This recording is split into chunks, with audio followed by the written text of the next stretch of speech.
Expondremos una pregunta que nosotros consideramos importante para el estudio de la conciencia y las razones que fundamentan nuestra opinión. Para abordar lo anterior, hablaremos primero del presente debate en conciencia y las consideraciones de diferentes autores frente a cuál debe ser el objeto y objetivo de la investigación en esta. Después, introduciremos la pregunta teniendo en cuenta los problemas de la conciencia. Tercero, expondremos un pequeño marco teórico respecto al tema y finalmente, con base en lo ya presentado y en otras reflexiones, justificaremos la importancia de la pregunta en el estudio de la conciencia. La conciencia. Existe actualmente un fuerte debate alrededor del estudio de la conciencia bajo el cual no hay un consenso respecto a su definición y su consecuente manera de estudiarla. Varios autores plantean diferenciados problemas de la conciencia, distintas preguntas que estipulan cuál debería ser el enfoque del estudio de la misma para alcanzar su futuro entendimiento. A continuación les presentaremos qué opinan algunos autores y abordaremos cuál de estas guió el planteamiento de nuestra pregunta. Identifica dos problemas de la conciencia, el problema difícil y el problema fácil. El problema fácil es una ciencia de las correlaciones. Consiste en la búsqueda de la correlación de ciertas áreas del cerebro con ciertos estados de conciencia. Esta es defendida por Dennett. Por otro lado, el problema difícil consiste en entender por qué todo ese procesamiento físico en el cerebro está acompañado por la conciencia, por una experiencia subjetiva consciente, porque no somos simplemente robots o zombies filosóficos. Esta es la defendida por Chalmers. Sin embargo, Anisette reconoce un problema adicional del estudio de la conciencia, el problema real de la conciencia. Este se pregunta por las propiedades de la conciencia en términos de mecanismos biológicos, sin pretender su inexistencia en tanto el problema fácil, ni determinar el porqué de su existencia, el problema difícil. Adicionalmente, Seth propone una manera pragmática de vivir el problema, en niveles de conciencia, contenido de la conciencia y el ser. Nosotros consideramos que el estudio de la conciencia debe acatar el problema real de la conciencia propuesto por Anisette, que permite el estudio objetivo de la conciencia sin dejar de lado la existencia de los caracteres subjetivos de la misma. Sin embargo, frente a la visión pragmática, pensamos que es necesario el estudio conjunto de las partes, en tanto estas no son independientes entre sí. Bajo estas consideraciones, planteamos como una pregunta necesaria para el estudio de la conciencia cómo el uso de ciertas sustancias, particularmente las que generan alucinaciones, puede dar indicios y explicaciones acerca de la conciencia y sus propiedades, al estudiar las alteraciones de los mecanismos biológicos dadas por su consumo, bajo el reconocimiento de las experiencias subjetivas y diferenciadas de las alucinaciones. Revisión teórica. Para entender por qué es importante hablar de los efectos de diferentes sustancias, como drogas o fármacos, es importante distinguirlas.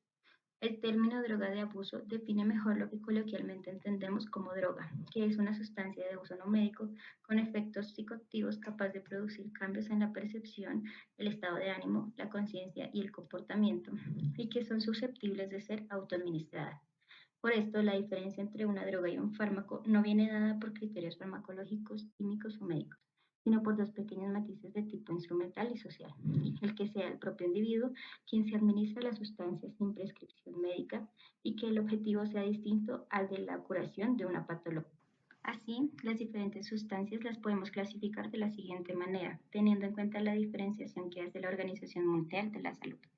Por un lado están los estimulantes, sustancias que activan el sistema nervioso central, como la cocaína, las anfetaminas o la cafeína. Por otro, están los depresores, drogas que disminuyen el grado de actividad del sistema nervioso central, como el alcohol, las benzodiazepinas, entre otras. Finalmente, hay un tercer grupo de sustancias que producen alteraciones perceptivas, que son los psicodélicos, como el LSD, la psilocibina, la ketamina, entre otras. Nos concentraremos en estas últimas, las del grupo de los psicodélicos, más llamadas alucinógenos, que son sustancias químicas que inducen alteraciones de la percepción, el pensamiento y sensaciones similares a las provocadas por las psicosis funcionales, en las cuales no hay lesión orgánica demostrable, pero que no producen una marcada alteración de la memoria y la orientación que son características de los síndromes orgánicos, es decir, psicosis de base orgánica, la cual es producida por una lesión demostrable del sistema nervioso central, como por ejemplo el tan conocido LSD, la dimetiltriptamina, la mescalina, entre otros.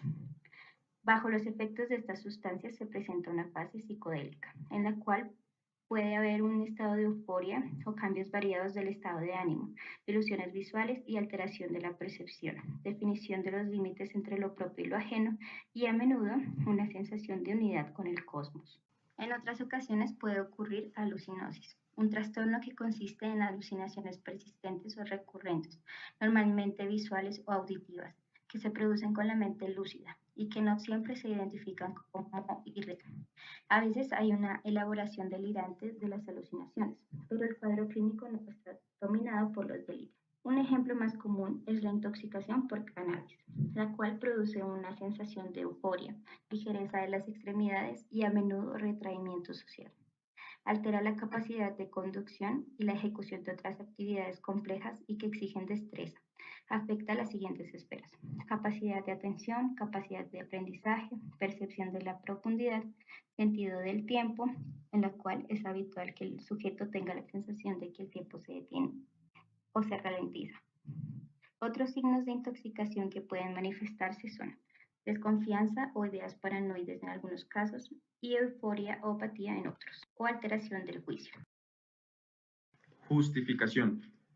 Consideramos que la pregunta por las alucinaciones es relevante para el estudio de la conciencia, ya que permite cuestionar lo que sabemos y creemos acerca de esta a partir de casos particulares en los cuales hay una percepción alterada en el individuo, que experimenta objetos o situaciones en su percepción como reales sin la presencia verdadera de estos elementos en el ambiente natural o externo de la persona.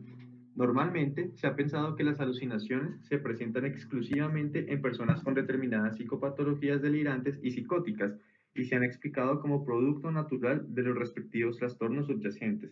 Sin embargo, las alucinaciones se pueden inducir en personas con salud mental estable por medio de las sustancias psicodélicas ya mencionadas. Esto permite diseñar situaciones de laboratorio y de control para la generación de alucinaciones en individuos sanos, observar los cambios en su sistema perceptivo y lo que el individuo experimenta como consciente y tangible. Esto tiene implicaciones que no solo conciernen a la fisiología y a la neurología, sino que intervienen directamente en las cuestiones principales sobre la filosofía de la mente y el estudio de la conciencia. Por ejemplo, las personas bajo los efectos de estas sustancias reportarán la aparición de imágenes y sensaciones específicas en su percepción, es decir, en un nuevo estado alterado de la conciencia, que se experimenta como real. Para los individuos en estado de alucinación, esta experiencia se percibe como real. Esto conduce al debate sobre qué métodos se debe emplear para estudiar la conciencia, y a partir de lo que cada persona cree que experimenta, primera persona, introspección, o a partir de la observación externa y distanciada de las personas y lo que declaran sobre su propio estado subjetivo, tercera persona, heterofenomenología. ¿Qué pasaría con los individuos que creen en sus estados mentales subjetivos y no saben que están alucinando? ¿Podemos confiar en su capacidad desde la primera persona para dar cuenta de su conciencia? Casos como estos obligan a establecer la heterofenomenología como método de estudio. Las alucinaciones suscitan otra cuestión perteneciente al campo de la conciencia, y es sobre cómo es el proceso de percepción de la realidad, si es de forma directa y completa, acceso directo, si es modulada por el individuo y por tanto tiene cierto margen de distorsión respecto a lo que se encuentra en el ambiente externo, acceso indirecto. Resumiéramos la perspectiva del acceso directo, ¿cómo se explicarían las alucinaciones? ¿Puede el acceso indirecto ajustarse mejor a estas experiencias? El surgimiento de estas alucinaciones puede dar indicios también sobre cómo surge y se produce la conciencia, porque pese a que se presentan como una percepción sin objeto, se experimentan fenomenológicamente por las personas y adquieren valor subjetivo real. El cómo se experimentan estas alucinaciones puede tener relación sobre cómo se experimenta la conciencia. Quizás la aparición de las alucinaciones pueda decirnos también algo sobre cómo aparece la conciencia, pues algunas drogas psicodélicas como la ayahuasca parecen alterar la dimensión del self de la conciencia que menciona Anil Self, ya que varias personas parecen experimentar un fenómeno llamado muerte del ego, la cual es una experiencia similar a la vivida por Gilles Bollan. Además, teniendo en cuenta que las teorías en ciencia muchas veces necesitan ser modificadas debido a la aparición de casos extremos que la teoría no puede explicar, muchas veces incluso haciendo que estas teorías sean obsoletas, si se quiere pensar en una teoría completa sobre la conciencia, se deberían considerar los casos anómalos o extremos de la conciencia, como en los casos anteriores, lo cual se podría encontrar en el estudio de las drogas y las alucinaciones. Por otra parte, estas experiencias vividas que no están causalmente determinadas por estimulaciones externas pueden hacernos pensar si, así como las alucinaciones no tienen sustrato objetivo y se acercan más a ser a una ilusión, la conciencia sea también una ilusión percibida por los individuos. La razón por la cual se hace especial énfasis en las alucinaciones es porque son fenómenos que per se se experimentan en la conciencia de los individuos. Y sabemos de primera mano que estas percepciones provienen de estados alterados de conciencia y que solo existen dentro de la fenomenología del individuo sin necesidad de ningún tipo de causalidad con estímulos externos presentes. Este distinto comportamiento de la conciencia alucinante, permite un nuevo campo de estudio para pensar la conciencia, su naturaleza, funcionamiento y aparición.